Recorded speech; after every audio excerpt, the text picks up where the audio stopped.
بھائی آپ کون ہوتے ہیں ناجائز تجاوزات سے مجھے روکنے والے؟ آپ کے پاس کیا اتھارٹی ہے؟ آپ ایک غریب انسان ہو، آپ کو نہیں پتا کہ جس کو آپ روک رہے ہیں وہ کتنا با اثر ہے، اس کا اثر اور سوکھ کتنا ہے آپ نہیں جانتے۔ اگر نہیں جانتے تو پھر اس کا انجام بھگتو۔ السلام علیکم جی، میں ہوں عبدالوحید۔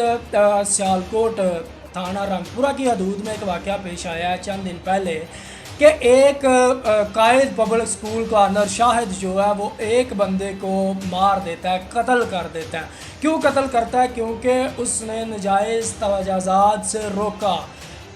اس نے جناب کہا کہ بھائی ایک تو یہ ناجائز ہے، دوسرا میرے گھر کی عزت کو آپ پامال کر رہے ہیں۔ میرے گھر پہ جناب آپ کے جو مزدور ہیں ان کی نظریں پڑ رہی ہیں، لہٰذا یہ کام بھی روکا جائے اور ناجائز تجاوزات سے بھی گریز کیا جائے اور اس کو بھی ہٹایا جائے۔ اور شاہ صاحب تیش میں آگے کہ بھائی مجھے روکا ہے، آپ کو نہیں پتا کہ میں علاقے میں ایک مقام رکھتا ہوں، میں پوری طاقت رکھتا ہوں، آپ نے مجھے ہی روک دیا ہے، آپ مجھے ہی روک رہے ہیں۔ ہاں اگر روکا ہے تو آؤ اب میں آپ کو اس کا مزہ چکھاتا ہوں۔ 3 بچوں کے باپ کو بے دردی سے قتل کر دیا جاتا ہے۔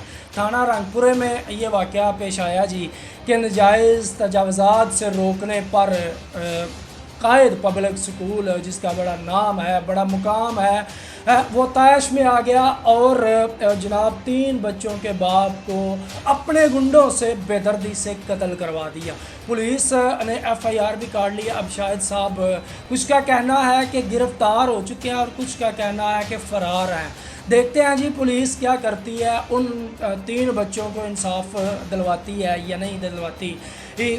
جناب ایک میں نے کمنٹ بھی پڑھا سوشل میڈیا پہ، پوسٹ بھی پڑھی کہ شاہد صاحب بہت سارے گھروں کی کفالت کر رہے ہیں جی، بہت سارے گھر اس کی مدد سے چل رہے ہیں، لیکن جہاں پہ شاہد صاحب اچھا کام کر رہے ہیں وہیں پہ شاہد صاحب نے اس کا ناجائز فائدہ اٹھاتے ہوئے ایک جناب ناحق بندے کو اپنے گنڈوں سے قتل کروا دیا، وہ اپنے گنڈوں سے مروا دیا۔ کس وجہ سے؟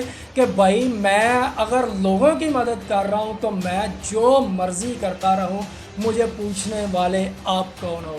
اداروں کو تو میں نے خرید رکھا ہے، ادارے آتے ہیں، چند پیسے دیتا ہوں، وہ چلے جاتے ہیں، تم کون ہو میری آواز اٹھانے والے؟ کون ہو مجھے روکنے والے؟ لو آپ کا انجام ہم قبر کی منزلیں ہیں جی، آپ قبر میں جائیں، آپ کا یہاں رہنا پاسبل نہیں ہے، اب آپ یہاں نہیں رہ سکتے۔ کیوں؟